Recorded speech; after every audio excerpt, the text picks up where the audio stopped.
racer here. We're done working on stone soup. It's gone to its next shop, channel, whatever. So we're working on the Blue 59 again. Kind of thinking that might have a little excessive weight reduction. We already got something put in the back here. So what am I going to do? Well, I'm not going to do it proper right off. We're going to put some sheet metal in here, close them gaps up, make it a little more comfortable to ride in. But I'm using the CAD system for doing this, known as Cardboard Aided Design. And what I come up with, we're going to jump you around here,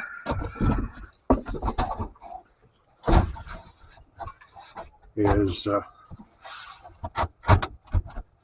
shoved in there nice. This is cardboard is representing the sheet metal. And what I found is I have a piece that is 1.5 inches narrower than this. There's a body line right here, pretty flat up until that point.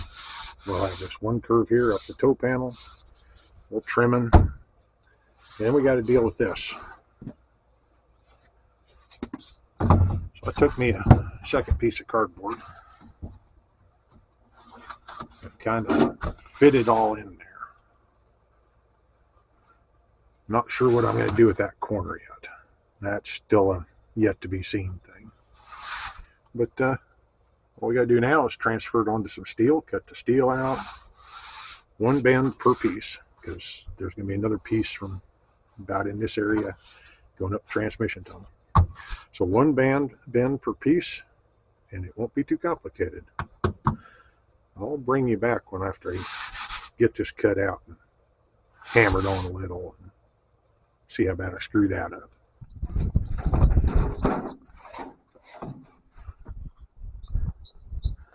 Now that I got my cardboard pattern, found me some steel, marked the pattern out. It's not quite as wide, but I needed 2 pieces anyhow, so not a problem. It seems just not where I started thinking it would be. And to cut it out, I'm going to use the old angle grinder, old Milwaukee, and one of these diamond cutoff wheels. I like these a lot better than abrasive ones, because I've never seen one of these come apart. Yeah, they take a little bit wider cut than some. You can get narrower, abrasive wheels, but they just wear out. They don't blow up. So that's my safety thing right there. And the glasses. Gotta have the glasses. I'll bring you out back when I get this cut up. Here's a little tip for cutting particularly sheet metal with a angle grinder with a cutting wheel. Find your line and score it in there with a few passes. Then when you go to cut it, start at the far side and draw it towards you. And just let the angle grinder rest on the metal. It won't sit there and chatter and try to jump out as bad. The direction of the rotation will pull it in. All you got to do is move it along the cut. We get them cuts done. Then we're going to use the flap wheel to take the sharp edges off, because ain't nobody needs to bleed any more than they already do. I'll show you what I'm talking about, dragging it back. I'm going to kill the audio when I start this up, because boy, is that going to be loud and shaky.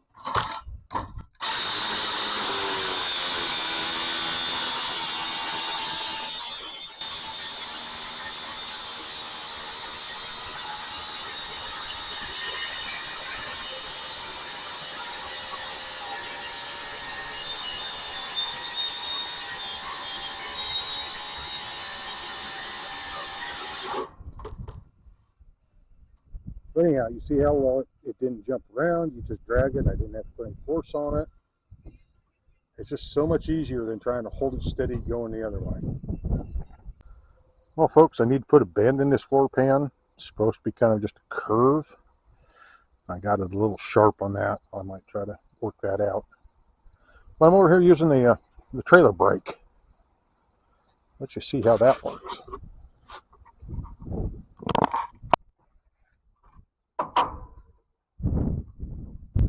little soft hammer. Start leaning into it.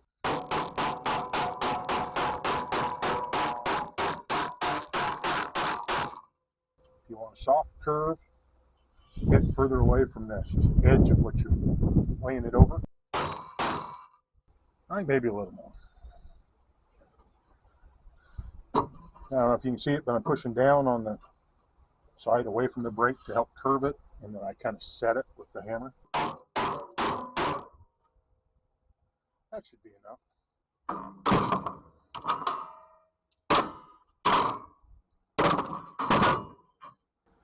Now you can kind of see how it's more of a sharp break in there than I want. We just might deal with it. Time to go see how it fits. That might just be acceptable. One new floor pan coming in.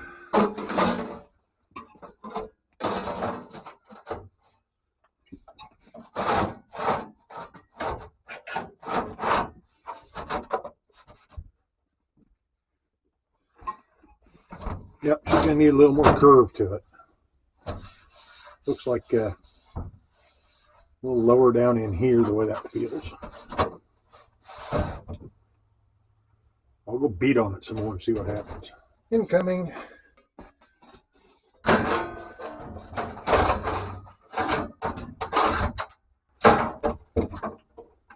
That isn't just too bad.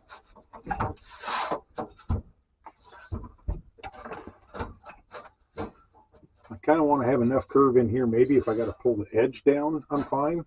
That'll keep it tight in there.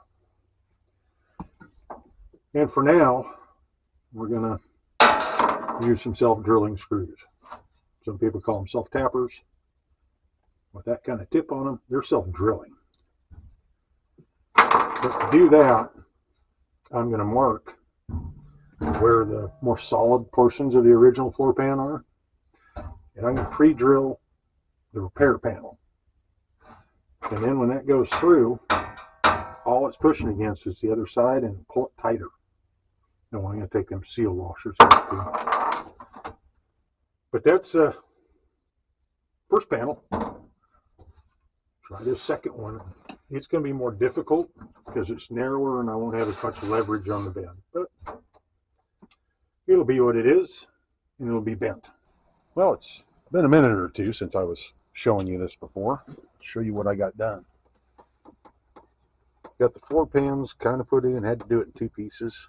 I'm probably going to push this down and give it a tack weld so there's not a lip to catch on. Got the other side in there. They fit reasonable. You'll get real floor pans when I'm not in a time crunch. Got the pivots put in for the accelerator, and it'll keep stuff in and keep stuff out. Just little bends and hammering and cutting, and there it is. We've got a floor pan. Hey, like, comment, subscribe. Tell me how you do it. Tell me what I did wrong. I know I did wrong.